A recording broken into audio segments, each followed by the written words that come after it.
भजन संहिता 147 अध्याय का 9वें वचन।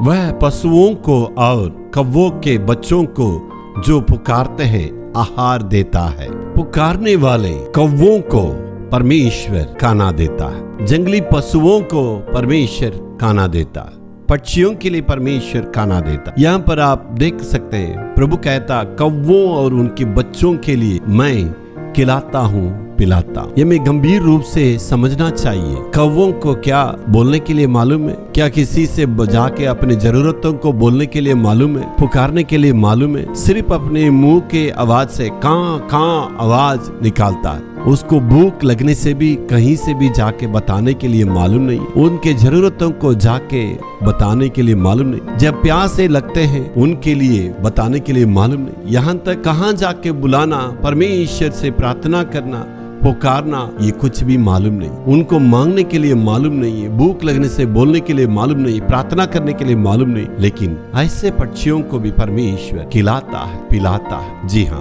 उसे बढ़कर आप और हम मनुष्य के रूप में परमेश्वर ने हमें इस धरती पर लाया है। हम एक बहुमूल्य एक व्यक्ति के समान है, हम बहुमूल्य व्यक्ति है। प्रभु ने हमें बोलने के लिए सिखाया है, भावनाओं को प्रकट करने के लिए भी प्रभु सिखाया, हमारे जरूरतों को परमेश्वर बताने के लिए सिखाया। प्रभु का वचन में लिखा है मांगो तो तुम्हें दिया जाए, ढूंढो तो तुम पाओगे, खटखटाओ तुम्हारे लिए खोला जाए। ये वचन परमेश्वर कौवों के लिए नहीं कहा, किसी पक्षियों के लिए प्रभु नहीं कहा, हमारे लिए कहा है। जी हाँ, जो प्यास के साथ मांग, जो जरूरतों के साथ मांगते, जो भूखे हैं वे तृप्त किए जाएंगे, जो प्यासे हैं उनका प्यास को परमेश्वर बुझाए, क्योंकि जो कोई मांगता वो प्राप्त करता। हमें प्रभु कौवों के समान नहीं रखा मेरे प्यार, प्रभु हमें एक जीवित मनुष्य के रूप में रखा। तो इसीलिए प्रभु के पास आके हमारा जरूरतों को मुंह खोल के मांगेंगे। अनुशासन के साथ प्रार्थना करना, जानवरों के लिए प्रभु प्रार्थना नहीं सिखाया, हमारे लिए प्रार्थना का जीवन रहा है और अनुशासन का जीवन दी है। प्रभु को स्तुति करने का, प्रभु से मांगने का, तो परमेश्वर आपसे कभी भी नहीं छोड़ेगा।